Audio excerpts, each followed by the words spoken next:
Hey folks, so today I am addressing a engine misfire code P0304, which is misfire on cylinder 4 on a 2003 Ford F-250 with the 5.4 liter V8 Triton engine.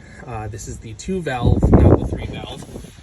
This truck has about 109,000 miles on it, and so I already swapped around the ignition coils just to make sure that it wasn't the coil that was bad.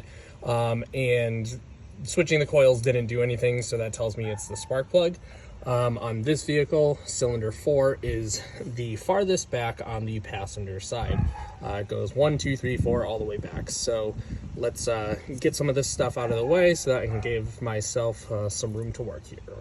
So the only thing that was really in the way was the PCV valve here, which I just kind of moved it and tucked it up back there. Here is the coil that's all the way in the back, that black one right there. This is going to be a 7mm bolt, so let's unplug this coil and get this out of the way.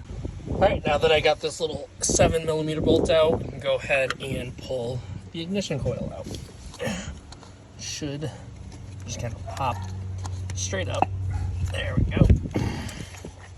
And pull it right out. Ta-da. So for Ford, you always want to use the OEM plug, in which case this is Motorcraft. This is Motorcraft part number SP479X, also interchangeable with the SP479 spark plug. And the gap specifications for this is 0.54. So I will gap this plug to 0.54 before I install it into the cylinder.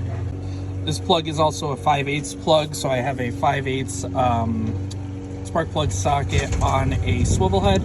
This is the magnetic one, which I prefer using the magnetic ones because the ones that have the little foam inserts, the foam piece tends to slip out and sometimes can get stuck in the cylinder head with the spark plug. So if you want to spend a little extra money, you can get the one with the magnet.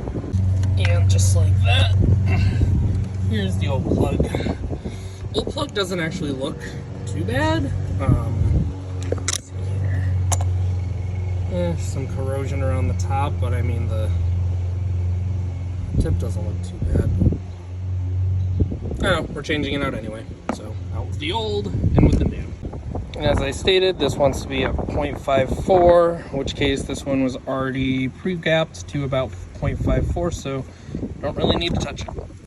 Always a good idea to put a little bit of this boot protector dielectric grease onto your spark plug. Always want to put it here on the top, just a little bit, never on the threads, just because it helps give it a good seal when the boot slides over it, and it helps prevent the electric current from arcing while in the boot, which can cause those misfires. So I'm going to put a little bit on the top of this post here and then plop it down into that cylinder, and then I will also put a little bit into the boot before I slide that back on top. And yeah, so let's go ahead and drop this new plug back into that cylinder. Also, side note, you always want to start these by hand. You never want to crank down on these with a drill or an electric socket wrench or anything like that, because you just want to avoid cross threading, because if you cross thread, you know, it can potentially warp or damage the block where the spark plug goes into. So you just want to make sure that you're careful about not cross threading these plugs. So once you start getting it tight, a good rule of thumb is you get it snug and then another quarter turn, because you don't want to snap it off in there. And then obviously if you have a torque wrench, torque it to spec, but snug plus that, you know, quarter turn should be good enough. So let's pop this socket wrench back out of here, and we'll get the boot on.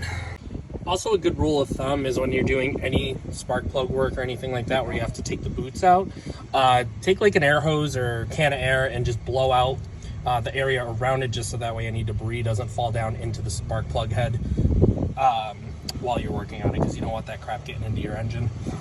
I was actually already under here when I swapped the boots around yesterday, so I already blew it out and everything, so there was no need to do it again today, because I knew there wasn't really anything under there, especially since I haven't driven the truck since before that. So yeah. Right, so once this is snugged down, you want to get the, you know, your socket and everything out of here. So that's that. And then go ahead and plug in the ignition coil. This is a little plug back here. No, you can't. I'm not sure I can do this with this hand. Let's try to adjust here. So get this to, try to slide back on. Come on. There we go. Right on there. Then all that's next is just getting this PCV valve plopped right back into there. Good. And we're done. So let's go start her up. All right, moment of truth.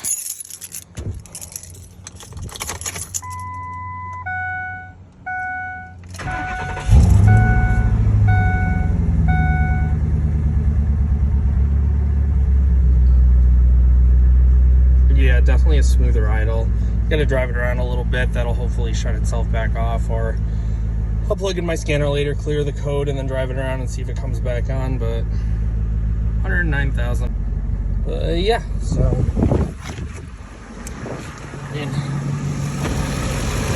sounds okay. Don't hear any skipping or anything like that. Nice and quiet. Anyways, guys, thanks for watching, and hope this helped somebody who has this truck when it comes to changing out plugs. Not too difficult, you just gotta take your time with it.